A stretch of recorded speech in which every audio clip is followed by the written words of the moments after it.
শুধু ভারত, আমেরিকা কিংবা ল্যাটিন আমেরিকার কলম্বিয়াতেই নয়, নজরদারি চালিয়েছে চীনের নজরদার বেলুন। ফের তাইওয়ান প্রণালীর ওপর দিয়ে চীনা বেলুন দেখা দিয়েছে, আর তাতেই ফের নতুন করে সন্দেহ দানা বেঁধেছে। এই বিষয়ে তাইওয়ানের ডিফেন্স মিনিস্ট্রি জানিয়েছে, রবিবার তারা তাইওয়ান প্রণালীর ওপর দিয়ে উড়ে যাওয়া আরও 6টি চীনা বেলুনকে শনাক্ত করেছে। আর এই নিয়ে গত 1.5 মাসের মধ্যে পঞ্চমবারের মতো চীনা বেলুন ঢুকে পড়ল তাইওয়ানের সীমানায়। দেশটির প্রতিরক্ষা মন্ত্রণালয় এক বিবৃতিতে কড়া ভাষায় এর সমালোচনা করেছিল। চীনের এই বেলুন প্লেন চলাচলের নিরাপত্তার জন্য বিপজ্জনক। সোমবার তাইওয়ানের ডিফেন্স মিনিস্ট্রি গত 24 ঘন্টায় চীনা সামরিক কার্যক্রমের দৈনিক আপডেটে বলেছে, রোববার চীনের 6টি বেলুন তাইওয়ান প্রণালীর মধ্যরেখার ওপর দিয়ে উড়েছে।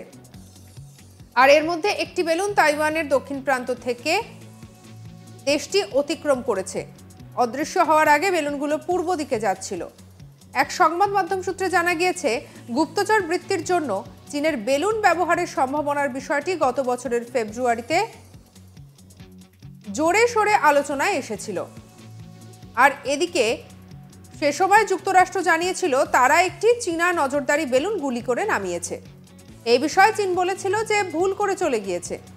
চীনের তরফে অবশ্য নজরদারির যাবতীয় অভিযোগ উড়িয়ে দেওয়া হয়। তারা জানায়, আবহাওয়া সংক্রান্ত পরীক্ষা নিরীক্ষা এবং বৈজ্ঞানিক কারণেই বেলুনটি ব্যবহার করা হচ্ছে।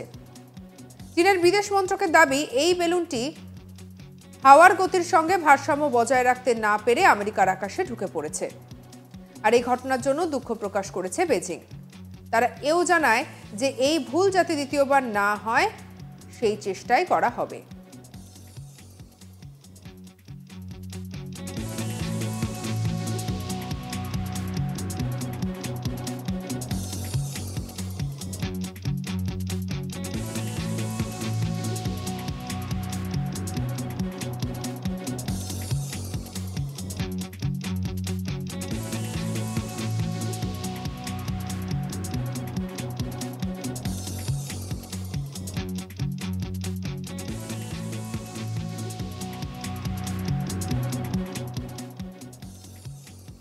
এই চীনের স্পাই বেলুন নিয়ে বারবার কথা উঠেছে।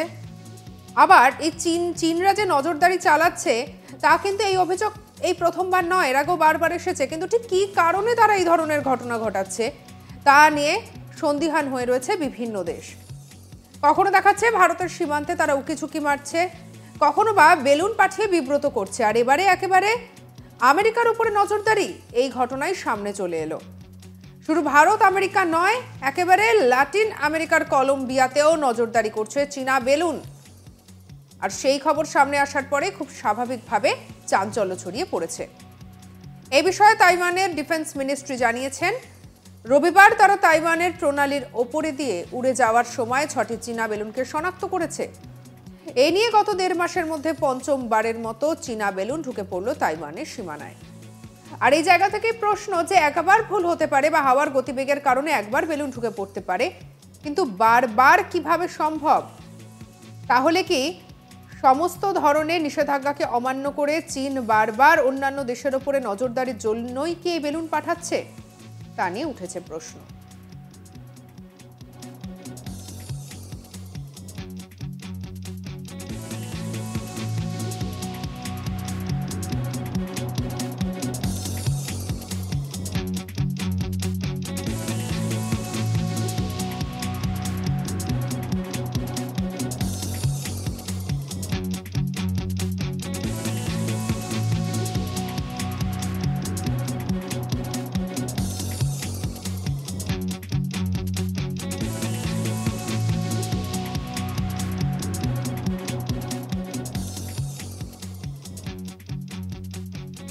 দেশটির প্রতিরক্ষা মন্ত্রণালয় এক বিবৃতিতে কড়া ভাষায় সমালোচনা করে। চীনের এই বেলুন প্লেন চলাচলের নিরাপত্তার জন্য বিপজ্জনক বলে ইতিমধ্যেই জানানো হয়েছে। সোমবার তাইওয়ানের ডিফেন্স মিনিস্ট্রি গত 24 ঘন্টায় চীনা সামরিক কার্যক্রমের দৈনিক আপডেটে বলেছে, রোববার চীনের 6টি বেলুন তাইওয়ানের প্রণালীর মধ্যরেখার ওপর দিয়ে উড়েছে। এর মধ্যে একটি বেলুন তাইওয়ানের দক্ষিণ প্রান্ত দিয়ে দেশটি অতিক্রম করেছে। অদৃশ্য হওয়ার আগে বেলুনগুলো পূর্ব দিকে যাচ্ছিল। আর স্বাভাবিকভাবেই এই বিষয় থেকে প্রশ্ন উঠছে যে গুপ্তচর বৃত্তির জন্যই চীনের বেলুন ব্যবহার। এই বিষয়টা সামনে এসেছে, আলোচনা জোরদার হয়েছে। আপনার কি মতামত আপনি জানাতে পারেন কমেন্ট সেকশনে। অন্যান্য খবরের জন্য লাইক করুন, শেয়ার করুন, সাবস্ক্রাইব করুন আজ তাক বাংলার ইউটিউব চ্যানেল। হোয়াটসঅ্যাপেও আমরা রয়েছি, তাই ফলো করে নিতে ভুলবেন না।